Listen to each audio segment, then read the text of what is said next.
Bakit mo dadalhin ang problema or ang trauma na hindi naman ikaw ang gumawa? Nagre-reply lang siya, it's because she wants attention. Kaya nga, kung gusto mo ng long-term relationship, uulitin ko, dapat babae ang naghahabol sa'yo. Brad, maayos siya. Ayaw niya lang sa'yo. Kaya kailangan niyang ayusin ang sarili niya. Hindi dahil gusto nila ng bad guy. Gusto nila yung naa-arouse yung emotions nila.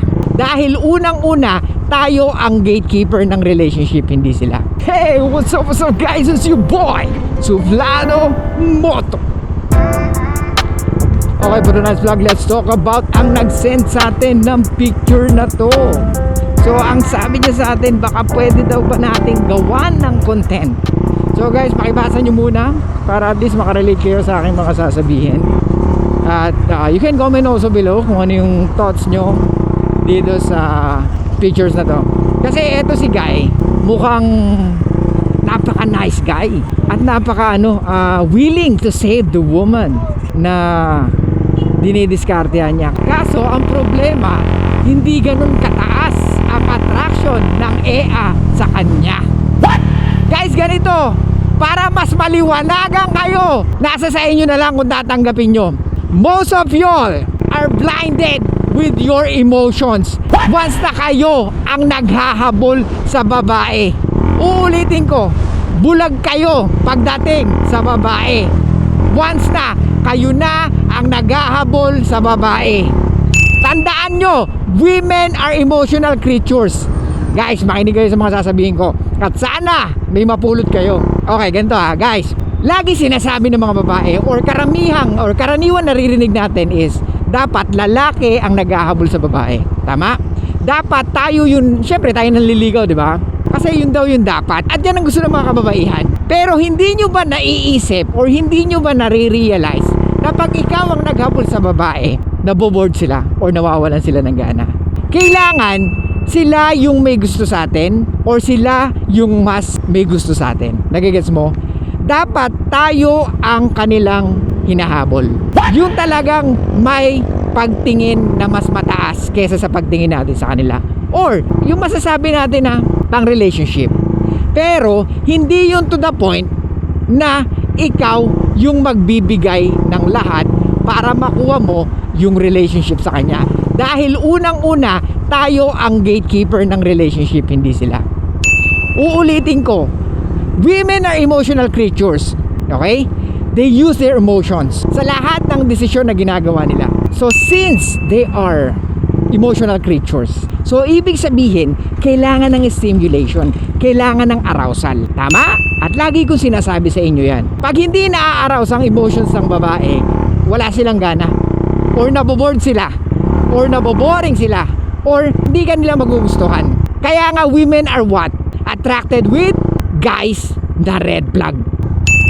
And let's be fucking honest. Mas gusto nila yon at mas dun sila naa-arouse. Hindi dahil gusto nila ng bad guy. Gusto nila yung naa-arouse yung emotions nila. Uulitin ko, gusto ng kababaihan ay hindi bad guy. Ang gusto niyang lalaki ay yung naa-arouse ang emotions niya. Pero sino ba yung mga nakakapag-arouse ng emotions niya? Usually bad guy or yung red flag na mga lalaki. Kaya wag kang ma-feel bad kung sinasabihan ka ng mga kaibigan niya, wag na yan girl, red flag yan girl, masasayang oras mo dyan girl. No, you don't need to explain anything as long as she is attracted sa'yo. At mararamdaman mo yan na kahit wala ka nang ginagawa, patuloy pa rin siyang nakikipag-communicate sa'yo. Ganon ang dapat na hinahanap nyong babae. Hindi yung kayo ang naghahabol para sa relasyon na gusto nyo. Gets? Dito sa sinend sa atin na pictures, it's obvious na hindi siya trip ng babae. And it's obvious na he is trying to save the woman. Na napaka-obvious na talagang ginagawa niya ang lahat or he was trying hard to save the woman. Pero mga ropa, hindi nyo masasave ang babae. Lalo na walang attraction sa inyo. Women do monkey branching. Di ba? Sila yung gumagawa ng monkey branching. Ano ibig sabihin nun? kahit in a relationship sila sa ibang lalaki, pwede silang lumipat sa ibang lalaki. Lalo na pag nakita nila yung biological needs nila sa isang lalaki. Kaya nga, women are prone to cheat kasi nga, it's in their biology to find the best guy. Gets? O yan na naman tayo. Baka sabihin, hindi naman lahat. Wala naman pong nagsasabing lahat. Most of women, and it's in their biology to find the best guy, to find the guy na talagang kinikrave nila. I'm not saying na 100% merong kagaya nung lalaki hinahanap nila. Of course, women are use their imaginations. So they have an ideal boyfriend. Tama? Especially kung marami na silang namit na lalaki. So sa kanila, they will use their emotions. Kung sino man yung malapit doon sa ideal guy nila, yun ang pipiliin nila. Let's say, ikaw, pwede ka na sa loob-loob niya. Kaya nga merong mga lalaking placeholder boyfriend. Kaya kung mapapansin nyo, dito sa message ng EA na to, mukhang si Guy umiyak pa para lang hindi siya iwan. And I think hindi lang isang beses sinabi ni EA na ayaw niya sa kanya, na kahit anong pilit niya, ayaw talaga. Kaya kailangan niyang ayusin ang sarili niya. That's bullshit. Diba sabi pa nung lalaki doon, kung talagang gusto mong maging maayos yung sarili mo, dapat hindi ka nagtitinder. Brad, maayos siya. Ayaw niya lang sa'yo. Kasi hindi ka niya gusto. Gets mo? Brad, mga ropa, please lang, pakiliwanagan ng utak nyo. Eto obvious na obvious oh. Hindi niya gusto yung lalaki. Okay? Hindi totoong hindi pa siya nakaka-move on. Naka-move on na siya. Gets? Ayaw niya na sa ex niya, kaya nga nagtitinder siya. Hindi ka the best kahit nasa harap ka na niya. Kaya nga naghahanap siya at nagsaswipe siya kasi hindi ka niya nakikita na may potential ka. Gets? Kaya stop forcing yourself sa tao na ayaw sa'yo. Natatangahan ako sa mga lalaki na nagbibigay ng protection at provision sa babae na hindi man lang binibigyang halaga ang kanilang binibigay na atensyon. Mga ropa, nakaka-frustrate na ganito tayo eh. Actually mga ropa, ang dami yung message sa akin. Hindi ko lang masagot yung iba. Alam nyo ba, karamihan sa inyo pare-parehas ng problema. May boyfriend nililigawan nyo. May boyfriend gusto nyo diskartehan. Or nag-move on sa boyfriend or sa ex-boyfriend pero gusto nyong isave. Pare-parehas kayo ng problema. Yung iba naman gusto madalian. Gusto kaagad maging jowa yung babae. Yung iba naman gusto umamin agad. Ano bang kala nyo? Pag umamin kayo, masisecure nyo yung emotions niya? I mean, masisecure nyo yung relationship na gusto nyo sa kanya? That's bullshit, bro. Kaya nga, kung gusto mo ng long-term relationship, uulitin ko, dapat babae ang naghahabol sa'yo. Dapat babae ang mas mataas ang nararamdaman sa'yo. Dapat ang babae ang nagsasabi na gusto ka niya at mahal ka niya. Gets mo? Hindi ikaw yung tanga na aamin na gusto mo siya, na akala mo magre-reciprocate siya na same ng gusto mo. Ang problema sa atin, blinded tayo, clouded tayo ng emotions natin, na akala natin pag umamin tayo, magugustuhan niya at matutuwa siya. No, 99.9% sila ay tumatakbo dahil nakikripihan sila sa atin. Kasi akala nila, tropa lang ang tingin natin sa kanila. Pero yung pala, meron kang pagnanasa o pagtingin na gusto mo na maging girlfriend siya. Mga ropa, please lang gumising kayo. Huwag kayong magsayang ng oras sa babae na hindi marunong mag-reciprocate. Gets nyo? Alam ko, masaya kayo na nagre-reciprocate siya when it comes to messaging. But it doesn't mean she like you the same. Nagre-reply lang siya, it's because she's just want to be nice. Nagre-reply lang siya, it's because she wants attention. Minsan, kaya kala nyo nagiging boyfriend kayo or nagiging girlfriend nyo sila, it's because you are in a placeholder position. What? Gets? Placeholder ka lang, Brad.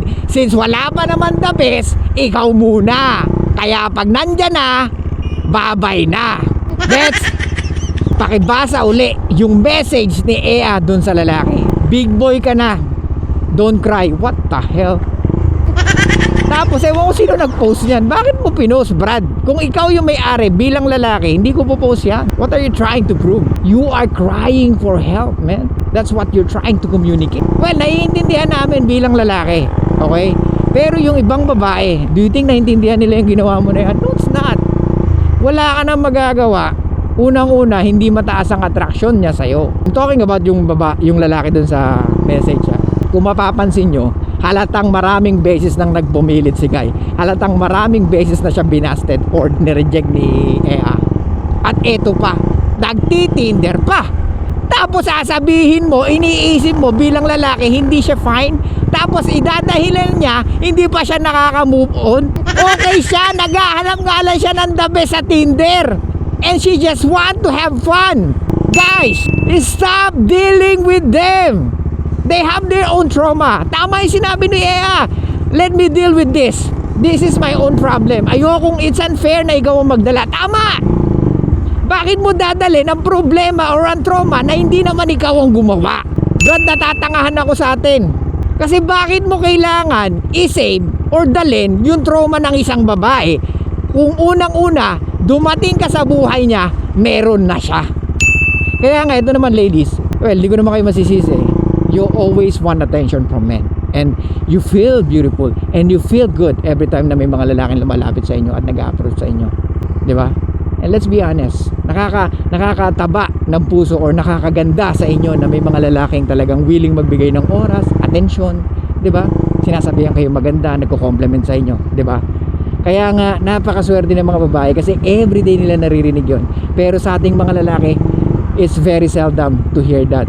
Kaya nga mga ropa, pag nakahanap kayo ng babae na nagko-compliment, hindi nyo makalimutan, di ba? Hindi nyo makalimutan pag ang babae mabait sa atin. Hindi nyo makalimutan pag ang babae nagbibigay ng gifts. Hindi nyo makalimutan pag ang babae parang magaan ang loob sa inyo, di ba? Kasi alam natin na pinagdaanan natin na maraming babae na nan-reject sa atin. Maraming babae na hindi lang nan-reject at gumawa pa ng kwento about sa atin. 'Di ba? Ginawang ka ng kwento para either masira ka or para ma-disappoint yung mga ibang babae sa iyo. 'Di ba? It's because hindi niya totoong nakuha yung gusto niya sa iyo. May mga babaeng ganoon, guys. May mga babaeng ganoon, mga ropa. Kaya ingat kayo sa pagpili ng ini-entertain nyo. Well, hindi natin maiiwasan yon kasi we are the one approaching women. So, ingat na lang when it comes to approaching women. Just make sure na talagang hindi to creepy. Kaya mamili ng babae na pagbibigyan mo ng oras. Okay? Guys, ewan ko ba? Bakit amin kayo ng amin sa babae na wala namang pagtingin sa inyo? Paamin-amin pa kayo. Di ba? Tapos kukulitin nyo. Tapos sabihin nyo, I think it's a rejection. Yes! Ayaw niya, di ba? Kukulitin mo pa. Tapos pag sinabi niya na ito to, nasasaktan ka or na-offend ka. Women are nice. Alam nila na masakit sa inyo yon. Kasi kahit sa kanila ayaw nilang man-reject kasi alam nila pag sila ni-reject mas masakit sa kanila. Kasi babae sila. Bihirang-bihira nare-reject ang babae sa mundo. Tayo lang mga lalaki. Kaya nga pag ang babae ni-reject mo o hindi mo binibigay yung gusto niya, doon natin mas na-arouse ang emotions nila. Or pag nire-reject natin yung gusto nila. Kaya either mas na-challenge sila or mas tinitignan nila na mas confident ka kumpara sa mga ibang lalaking nakilala nila. So guys, sana may natutunan kayo dito sa message na to. Basahin nyo uli at intindihin nyo. Diyan nyo makikita sa words by words, ayaw ng babae sa kanya at maraming beses na siya ni-reject pero makulit lang siya. Okay? So ayun lang guys, thank you so much. I'll see you guys next time. Bye-bye.